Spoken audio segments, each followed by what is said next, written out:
Bom dia, a paz do Senhor Jesus, Deus abençoe a todos. Vamos iniciar mais um culto, clamando para que a presença de Deus, durante a pregação da sua palavra, durante esta mensagem, venha ao encontro de todos nós, trazendo as respostas às nossas necessidades, que nosso clamor seja ouvido e que nós possamos receber a resposta de Deus durante a pregação dessa mensagem. É o que nós cremos e por isso nós dizemos amém e graças a Deus em nome de Jesus. Muito bem, eu queria que você abrisse sua Bíblia, pedi para você abrir sua Bíblia no livro de Lucas, no Evangelho de Lucas, capítulo 13, nós vamos ler do versículo 10 ao versículo 17. Lucas, capítulo 13, do versículo 10 ao 17. Lucas, em Colossenses, capítulo 4, versículo 11 e 14, fala que Lucas é o médico amado, não é? Lucas era um médico, não é? E provavelmente um gentil. Se isso realmente for real, se ele realmente for um gentil, ele foi o único gentil que escreveu um livro da Escritura Sagrada, ou no caso, dois livros, porque foi o Evangelho de Lucas e o Ato dos Apóstolos também foi ele que escreveu. Gentil era assim que os hebreus, os israelitas chamavam aquelas pessoas que não vinham das tribos de Israel, aquelas pessoas que não pertenciam aos israelitas. Então eles eram chamados gentios. Então Lucas, o doutor amado, o médico amado, ele talvez foi o único gentil a escrever dois livros na Bíblia. Amém? Logicamente dirigido pelo poder do Espírito Santo. Eu queria ler então, no versículo 10 aos 17, esse relato. Ele fala assim: E ensinava no sábado numa das sinagogas, e eis que estava ali uma mulher que tinha um espírito de enfermidade, havia já 18 anos, e andava curvada, e não podia de modo algum endireitar-se. E vendo-a, Jesus chamou a si e disse: Mulher, estás livre da tua enfermidade. E pôs as mãos sobre ela, e logo se endireitou, e glorificava a Deus. E tomando a palavra, o príncipe da sinagoga, indignado porque Jesus curava no sábado, disse à multidão: 6 dias há em que é mister trabalhar. Nestes, pois, vinde para seres curados, e não no dia do sábado. Respondeu, porém, o Senhor e disse: Hipócrita, no sábado não desprende da manjedoura cada um de vós o seu boi ou jumento, e não o leva a beber?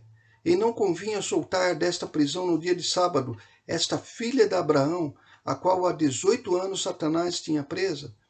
E dizendo ele isso, todos os seus adversários ficaram envergonhados, e todo o povo se alegrava por todas as coisas gloriosas que eram feitas por ele. Então, aqui nós vemos o relato de uma mulher que andava encurvada por 18 anos, tinha um problema sério, um problema que com certeza tirava a sua alegria, um problema que lhe causava muitos transtornos, sofrimentos, e por 18 anos ela vinha clamando a Deus. Não é? Um detalhe que nós podemos falar é que os usos, os costumes, os direitos daquela época eram bem diferentes. Na sinagoga, na igreja dos judeus, as mulheres elas não podiam ocupar os primeiros assentos, os melhores assentos. Elas ficavam na parte dos fundos. Os primeiros assentos, os melhores lugares eram ocupados por homens ou por meninos, e as mulheres ficavam na parte de trás. Havia uma separação. Então, por 18 anos, essa mulher, ela ia até a sinagoga, ia até a igreja, na esperança de que durante a mensagem, durante a leitura da escritura, ela pudesse receber a cura. Então, com certeza, no momento da oração, ela clamava. E ela, com certeza, gritava muito pelo sofrimento dela. E isso podia estar há 18 anos comovendo as pessoas em volta, mas muitas pessoas ficavam incomodadas, dizendo: poxa, essa mulher não para de sempre pedir a mesma coisa. E isso realmente acabava acontecendo. Nosso sofrimento, quando nós temos um sofrimento, somente nós sabemos aquilo que nos cabe, aquilo que nos custa, aquilo que nos dói. As pessoas se incomodam de ver a nosso clamor, a nossa súplica, porque normalmente isso vem através de um desespero, de uma aflição. Essa mulher devia estar muito aflita. E por 18 anos ela esteve na sinagoga, mas não recebeu a sua cura. Nós não devemos nos desesperar quando a resposta que nós buscamos demora. Uma das coisas que a fé exige para que haja o poder em nós é a persistência, é não desistirmos, é crermos que se fará tudo aquilo que nós acreditamos. Isso é a fé, não é?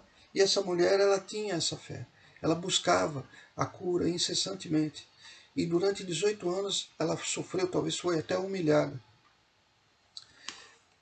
Jesus, ele foi naquela sinagoga, mas Jesus não estava naquela sinagoga sempre, ele passa por lá. E aí eu queria até te mostrar isso lá no versículo 22, desse mesmo capítulo 13, que está escrito assim: E percorria as cidades e as aldeias, ensinando e caminhando para Jerusalém. Jesus ia cumprindo a missão dele de proclamar o evangelho. Não é? Então ele ia fazendo isso em todos os lugares que ele passava, em todas as sinagogas. Esta é a ocasião que a mulher encontrou. Não é? Então, nós que buscamos o poder de Deus, nós que buscamos o nosso milagre, nós não devemos desistir, porque é num determinado momento que a presença de Deus, a unção de Deus vai trazer o poder da palavra ao encontro das nossas necessidades. Jesus, não é? Apesar dela ficar no fundo, como eu acabei de falar, né, naquela época, o ser o costume, no versículo 12 fala assim: E vendo a Jesus, chamou e disse-lhe: Mulher, está livre da tua enfermidade. Então, Jesus, que passou ali naquela ocasião, ele enxergou a mulher e declara para ela que ela estava livre da sua enfermidade, e impõe as suas mãos e ela endireita. Não é? Muito bem. Eu queria também chamar a atenção, né, para o fato de que nós vivemos na época da graça. E a época da lei, né, que vinha antes de Jesus Cristo, era uma época em que as normas rígidas que eram obedecidas, elas não necessariamente levavam à presença de Deus. Por que isso? Porque as normas rígidas, elas podem ser obedecidas do lado de fora, mas o sentido, o significado da lei de Deus, da palavra de Deus, a essência dos mandamentos é transformar o nosso coração. E aqui, quando você vê no versículo 14, o príncipe da sinagoga, que na verdade era o sacerdote, dizendo assim: E tomando a palavra, o príncipe da sinagoga, indignado, ao invés de ele ficar contente e feliz por ter visto a cura da mulher, ele fica indignado, porque Jesus curava no sábado. Né? E aí ele fala: 6 dias vocês podem vir aqui, mas não no sábado, sábado não é dia. Jesus, ele ensina que a época da graça, ela é a manifestação do amor de Deus para todos aqueles que sofrem, todos aqueles que buscam Deus, independentemente de regras. Nós temos que abrir o coração, nós temos que fazer como essa mulher fez. Ela não desistiu, ela foi ao encontro do seu milagre, da sua bênção. Não é? Então nós temos que fazer a mesma coisa, ter persistência. Essa mulher, é relatada como mulher, não se fala o nome dela. Então, nós podemos colocar o nome de qualquer pessoa. Qualquer pessoa pode ocupar esse lugar. Uma pessoa que busca uma solução, uma resposta, né, por tempos, né, e muitas vezes não encontra. Essa mulher, ela representa a pessoa que não desiste da sua bênção, que espera na manifestação da palavra de Deus a sua cura, a sua libertação. Quando nós vemos também que Jesus, ele fala de uma prisão espiritual, e aqui eu queria, nessa segunda parte da nossa pregação, relatar, né, esclarecer, revelar uma coisa que a Bíblia fala e que muitas vezes não se fala, né, nas igrejas, não se toca, porque é um assunto que muitas vezes constrange as pessoas. Muitas vezes é tido como: não, mas isso é simbólico, não, isso daí não é bem assim. Mas a Bíblia, que é a verdade, a palavra de Deus, ela relata a respeito do poder do mal no mundo. Não é? É comum, quando uma pessoa está sofrendo um problema, uma enfermidade, uma aflição, quando o seu sonho é destruído, quando ela não consegue alcançar tudo aquilo que ela deseja, ela se voltar contra Deus e falar assim: Deus, por quê? Olha, o que aconteceu? Não é? e se voltar e até se entristecer, porque entende que Deus provocou aquele mal, que Deus fez com que aquele mal acontecesse. Mas na verdade, pessoal, quando nós lemos a Bíblia, nós vemos lá em Gênesis capítulo 3 que o plano que Deus fez para o homem era um plano perfeito. Mas Deus, ele deu para o homem a vida, e vida significa o direito de escolha, que a Bíblia chama de livre-arbítrio, não é? O direito de você escolher o que você quer. Então Deus, mesmo tendo feito melhor, ele deu a oportunidade para o homem, não é? No caso representado a humanidade por Adão e Eva, para escolher o que eles queriam, se era continuar na presença de Deus, obedecendo a Deus, obedecendo seus mandamentos, ou eles tinham o direito de também não fazer isso. E Deus coloca no jardim, não é, uma árvore, que é a árvore de conhecimento do bem e do mal, e Deus alerta, olha, o dia que vocês comerem dessa árvore, vocês certamente morrerão. Mas o homem, não é, a humanidade representada por Adão e Eva, não leva em conta isso e desobedece a Deus. Nos dias de hoje, a palavra de Deus ela orienta tudo que nós devemos fazer. Mas mesmo hoje, muitos não escolhem não obedecer a palavra. A palavra de Deus, ela se prova que ela é a única verdade, o único poder de revelação da mente de Deus, da vontade de Deus para a nossa vida, mas muitos não aceitam. É um direito, e Deus não mata a pessoa que não aceita, não existe isso. A pessoa, ela escolhe o caminho que ela vai ter. Né? Então, na nossa vida, durante a nossa vida, nós temos o direito de escolher aonde nós vamos passar a eternidade. É um direito de escolha. Adão e Eva, eles fizeram uma escolha má. E por causa da escolha má deles, a terra, eles entregaram o domínio que era deles para Satanás pela desobediência. Então Satanás e seus demônios, eles dominam a terra. São eles que trazem o mal. Deus, ele nunca traria para o homem o mal, mas Satanás e seus demônios, o poder maligno, os espíritos malignos, eles trazem o mal. E eu vou te mostrar isso através da revelação do próprio Senhor Jesus Cristo, lá no livro. Pode deixar marcado Lucas aí, mas vamos no livro de João, né, o livro que vem mais para frente, no capítulo 10, versículo 10, que é bem conhecido, e nós vamos ler para relembrar isso. Aqui é Jesus falando. Ele fala assim: o ladrão, Satanás, os demônios, os espíritos malignos, o ladrão não vem senão a roubar, matar e a destruir. Essa é a fonte do mal. A fonte do mal, a fonte das enfermidades, a fonte da morte, da destruição, da guerra, da violência, de todo o mal, está aqui. O ladrão não vem senão a roubar, a matar e a destruir. Agora ele fala assim: eu vim para que tenham vida e a tenham com abundância. Então Jesus, ele veio trazer a cura, a libertação, ele veio trazer a resposta, ele veio trazer a bênção para nós, a vida em abundância. E muitas vezes as pessoas, elas esquecem disso e se voltam contra Deus quando acontece alguma coisa ruim, entendendo que isso foi da parte de Deus. Não, isso foi da parte da escolha do homem, que foi lá no Jardim do Éden, mas que até hoje se manifesta, né, no tempo presente através do livre-arbítrio, do direito de escolha. Nós vemos aqui falando de espíritos malignos, mas nós vemos um outro relato, não é? Quando Jesus, voltando lá em Lucas, Jesus, ele traz a cura e liberta da prisão. Você vê que um espírito maligno, ele prende a vida de uma pessoa. Muitas vezes a pessoa não consegue alcançar o que ela quer, não consegue realizar o seu sonho, atravessa por períodos de enfermidade, e essas enfermidades muitas vezes não são enfermidades naturais, enfermidades do corpo, mas são enfermidades provocadas por espíritos malignos. Então existe a enfermidade que é natural do corpo humano, mas existe a enfermidade que é o próprio domínio do espírito maligno, que é provocado pelo espírito maligno. Né? Aliás, todo mal, não é, vem deles. E aí eu queria que você visse o fato de Jesus, sabendo disso, lá no livro de Marcos, que também é um texto muito conhecido, no capítulo 16, quando ele fala que, assim, falando para os seus seguidores, para os seus discípulos, né, depois que ele tinha sido ressurreto, ele dá uma ordem, ele fala para que eles possam ir para todos os lugares e pregar o evangelho, né? Levando a cura, levando a libertação.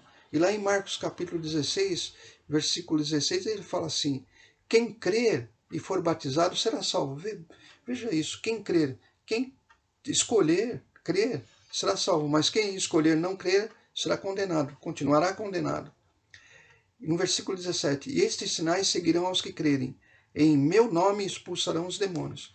Então hoje, através do nome de Jesus, nós temos o mesmo poder, né, que se manifestou naquela sinagoga para libertar aquela mulher dos demônios. Então Jesus, ele fala, ele dá a ordem, né, para todos aqueles que creem nele expulsarem os demônios. Então você vê que neste caso, não é, nós temos que, em nome de Jesus, ter a autoridade e o poder do nome dele para expulsar os demônios. Mas existe uma outra forma que a Bíblia relata, em que os demônios também são expulsos e saem de uma pessoa, e a pessoa se encontra liberta, curada, salva. Isso daí, eu queria que você fosse lá em Mateus capítulo 8, versículo 16. Mateus, Novo Testamento, né, o primeiro livro do Novo Testamento, capítulo 8, versículo 16, fala assim: e chegada a tarde, trouxeram-lhe muitos endemoniados, e ele, com a sua palavra, expulsou dele os espíritos, e curou todos os que estavam enfermos. Ele, com a sua palavra. Jesus, a palavra de Deus, ela tem poder para curar e para libertar de toda opressão maligna. Basta nós abrirmos o coração. Essa mulher, 18 anos, sofrendo, ela sempre tinha o coração preparado para receber o poder de Deus. E esse poder de Deus encontra o momento exato em que Jesus visita aquela sinagoga. Isso nós vamos chamar de revelação. Nós lemos a palavra de Deus, nós ouvimos a pregação, mas existe um determinado momento em que aquela pregação ela recebe a unção, ela recebe a visita, né, o poder de Deus, para que durante aquele momento haja manifestação do sobrenatural da nossa vida. Isso é o que nós chamamos a revelação da palavra. Por isso que muitas vezes nós lemos o mesmo versículo, buscamos, clamamos, mas aquele versículo ainda não teve a resposta na nossa vida que nós desejávamos. Mas em um determinado momento, de repente, no tempo de Deus, no momento que Deus escolhe como um momento da sua visitação, no momento da revelação, aquele poder da palavra vindo no nosso coração, aquele poder se transforma em nossa resposta, em nossa cura, em nossa libertação. Amém? Veja, com a sua palavra, a palavra de Deus, ela é poderosa. Voltando lá no livro de Lucas, no capítulo 4 agora, nós tínhamos lido Lucas capítulo 13, né? Agora no capítulo 4, no versículo 33, tem a cura de um endemoniado. Eu queria que você me acompanhasse, Lucas 4, capítulo 4, versículo 33. E estava na sinagoga um homem que tinha um espírito de um demônio imundo, e exclamou em alta voz, dizendo: ah, que temos nós contigo, Jesus Nazareno? Vieste a destruir-nos? Bem sei que tu és o Santo de Deus. E Jesus o repreendeu, dizendo: cala-te e sai dele. E o demônio, lançando por terra, no meio do povo, saiu dele sem lhe fazer mal. Então, mais uma vez, você vê reforçado a mensagem de que Jesus veio para tirar o poder do maligno da vida de todos aqueles que creem, daqueles que se sujeitam a obedecer a palavra de Deus. Mas esse poder é real para as outras pessoas. O mundo, como a Bíblia fala, jaz no maligno. Isso está em 1 João, capítulo 5, versículo 14. Você pode ver, né? Quando nós estamos debaixo da proteção de Deus, nós somos de Deus. Quando nós recebemos Jesus como nosso Senhor e Salvador, quando nós recebemos a palavra de Deus em nossa vida, com um coração aberto, mas sincero, então nós estamos debaixo da proteção de Deus. Mas 1 João capítulo 5, versículo 14, fala que o mundo ele está sob o poder do mal, porque está fora dos mandamentos, da vontade de Deus. E no versículo 36, fala assim: e veio o espanto sobre todos, falavam entre si uns e outros, dizendo, agora presta atenção, que palavra é essa que até os espíritos imundos manda com autoridade e poder, e eles saem? Que palavra é essa? É a mesma palavra que eles ouviram há 2000 anos atrás, que aquela mulher ouviu na sinagoga, que por 18 anos sofrendo, né, foi a resposta de Deus. Essa mesma palavra que você está ouvindo agora, nesse momento, essa mesma mensagem é a resposta de Deus para a sua vida. Né? Desde que você tenha, assim como nós vimos naquela mulher, um coração preparado, né, para receber, para crer e confiar no poder da palavra de Deus, né? Então, desde que você encontre um coração preparado, né, através da fé, esse poder se manifesta. Essa é a revelação da palavra de Deus. Hoje, nós estamos lendo essa mensagem, e a mensagem, a palavra de Deus nos diz que é o momento da revelação nas nossas vidas. Então eu queria convidar você, mas não importa o seu problema, se você tem alguma enfermidade, se você está preso por alguma situação difícil, se você tá triste, perdeu a alegria de viver, se você está vivendo numa depressão, não importa o que você vive.